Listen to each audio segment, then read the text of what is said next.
দুনিয়া আখিরাতে ফায়দা আছে, আছে না নাই?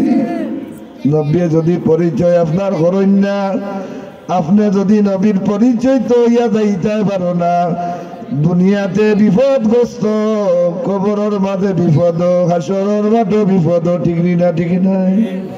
এর লাগি নবীর সাথে মোহব্বত পাতো, নবীর সম্মান গাও মোহব্বতে, নবীর নামে বিলীন, নবীর নামে বিলীন হইলে ওলি হওয়া যাইব, নবীর নামে বিলীন হইলে আলোকিত হওয়া যাইব। নবীর নাম মোহব্বতে জপন করলে এই আওয়াজটা এই গাজীটির জমিনের মাঝে রইত নাই, আল্লাহর আরশে আজিমের মাঝে গিয়া পৌঁছে যাইব। সুবহানাল্লাহ। নূরে স্তম্ভরে গাফাই লইব, কন্দন করাই লইব, আল্লাহ দিকাই লইব, আওয়াজ দিলাইব আল্লাহ। শাবানুল মাস, সামনে রমজানুল মুবারক লইয়া তোমার বান্দা হলে শার নামাজ পড়িয়া তোমার অবিবর মোহাম্মতে তাকুল্লাহ তোমার ডরাইয়া তোমার বান্দা হল আরামের বিছনা ত্যাগ করিয়া মাটির মাঝে লেটা খাইয়া বই গেছে। যত সময় পর্যন্ত তারারে মাফ করছো না, অত সময় পর্যন্ত আমি আওয়াজ দেওয়া বন্ধ করতাম না।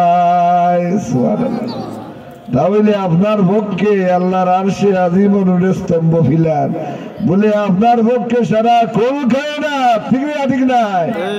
ইমানদার দুনিয়ার জমিন থাকি বিদায় হইলে আল্লাহর আরশ থেকে দলে দলে মিছিল সহকারে ইমানদারের বাড়ির মাঝে তারা আসে।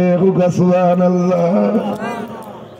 ইমানদার শরীর সাকরাত আরম্ভ হয়ে গেলে ইমানদারের পাশে ইমানদার যায় কালমার তলকিন লইয়া, নূরে কোরআন লইয়া।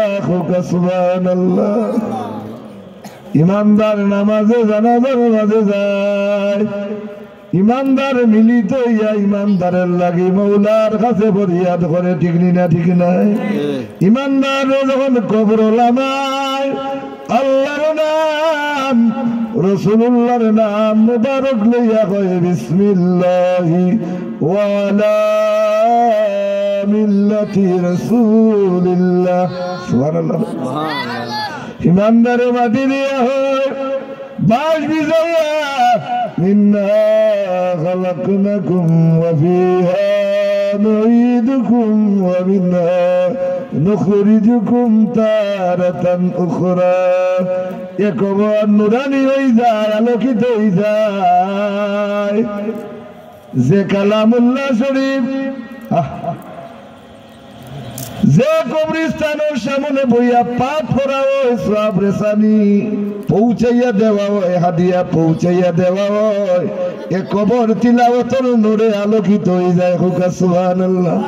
যে জবান দিয়ে পাঠ করা হয় জবান নুরানি হয়ে যায়, রহমতওয়ালা হয়ে যায়, বরকতওয়ালা হয়ে যায়। আমি সংক্ষিপ্ত হুজুর জানাই, হুজুর ইলে তোমার শেষ সংক্ষিপ্ত, আমারে যদি 2 মিনিট হোক।